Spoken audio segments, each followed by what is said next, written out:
Dans le paisible village de Roda de Barra, où les moutons broutaient tranquillement et les ânes se prélassaient sous le soleil espagnol, un événement des plus cocasses vint perturber cette quiétude champêtre. Un homme maghrébin de son état, s'appelant Rachid, ou Juan, c'est vous qui choisissez, a décidé un beau jour de redéfinir le concept de bête de somme en s'adonnant à des activités pour le moins originales. Rachid, ce gaguerre de 47 printemps, avait une vision bien à lui et bien de l'agriculture durable. Plutôt que de cultiver des légumes ou d'élever des poules, il préférait s'occuper des animaux d'une manière, disons, plus intime. Les moutons, poneys et ânes de la région devinrent ses compagnons de jeu nocturne, dans une danse macabre qui refait rougir le loup de Tex Avery.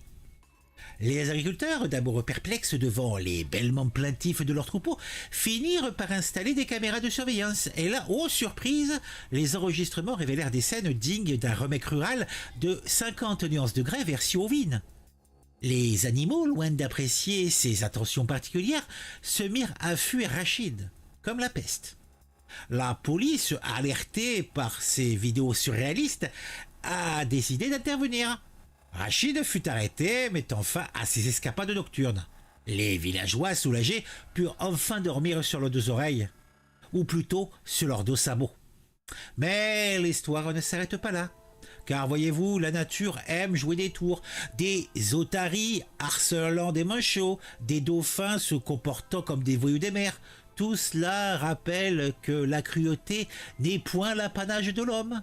Alors la prochaine fois que vous croiserez un mouton à Roda de Barra, souvenez-vous, même les bêtes ont leurs limites. Même les bêtes.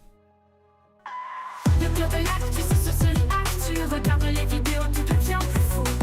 De ton avis et comment c'est cool. Chaque like, chaque abon, t'es pas seul dans la foule.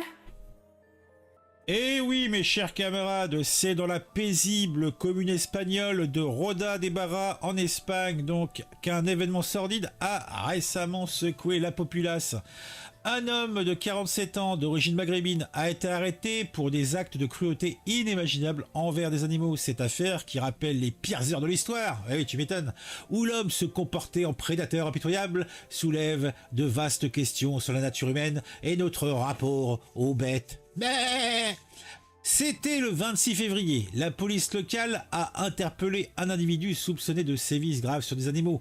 Selon les médias locaux, l'homme avait commis des actes de zoophilie sur plusieurs bêtes, dont des moutons, des poneys et des ânes. L'un des moutons n'a pas survécu à ses blessures, ajoutant une dimension tragique à cette affaire déjà glaçante. Les faits auraient débuté en novembre 2022. Et cela a été dévoilé dans la plainte déposée par un agriculteur inquiet des lésions génitales observées sur ces animaux. L'affaire a éclaté au grand jour lorsque des caméras de surveillance installées par des éleveurs alarmés ont capturé des scènes explicites d'abus.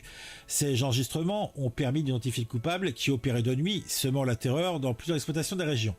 Les autorités locales ont immédiatement ouvert une procédure judiciaire et une enquête approfondie est en cours pour déterminer l'ampleur des faits.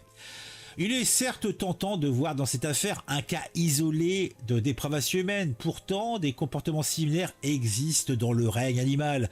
Des otaries qui harcèlent sexuellement des manchots, des dauphins commettant des actes de violence sur leurs congénères, ou encore des loutres de mer s'en prenant à des bébés phoques, sont autant d'exemples qui montrent que la cruauté n'est point l'apanage de l'homme.